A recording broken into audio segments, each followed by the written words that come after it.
Daddy's home. Hello বন্ধুরা, আশা করি সবাই ভালো আছো। আজ কথা বলবো বহুল প্রতীক্ষিত টক্সিক মুভির টিজার নিয়ে। যখন একটি টিজার পুরো ইন্টারনেটকে কাঁপিয়ে দেয় আর সেই টিজারের নায়ক ইয়াসের উপস্থিতি আলাদা লেভেলের ইম্প্যাক্ট তৈরি করে, তখন বোঝা যায় সামনে কি আসতে চলেছে।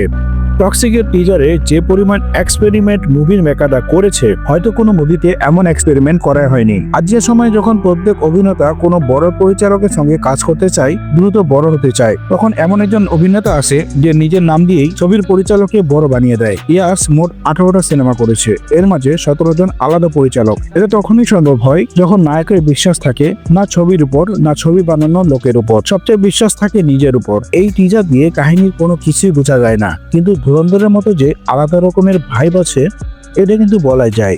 আর ইয়াসের গ্যাংস্টারের মতো এন্ট্রি, ভাই রে ভাই, আপনাকে কেজিএফ এর মতো ফিল দেবে। তো ফাইনালি মুভিটি মুক্তি পাচ্ছে 19 মার্চ 2026। এই টিজার দেখলে একটা জিনিস পরিষ্কার, টক্সিক শুধু একটি সাধারণ সিনেমা না, পুরোটা সিনেমা জুড়ে আছে হলিউড স্টাইল অ্যাকশন আর প্রেজেন্টেশন ভাইব। এখন সবচেয়ে বড় প্রশ্ন, আপনাদের কি মনে হয় টক্সিক কি কেজিএফ এর মতো লেজেন্ডারি মুভিকে ছাড়িয়ে যেতে পারবে, নাকি কেজিএফ থাকবে নাম্বার 1? কমেন্টে অবশ্যই আপনার মূল্যবান মতামত জানাবেন।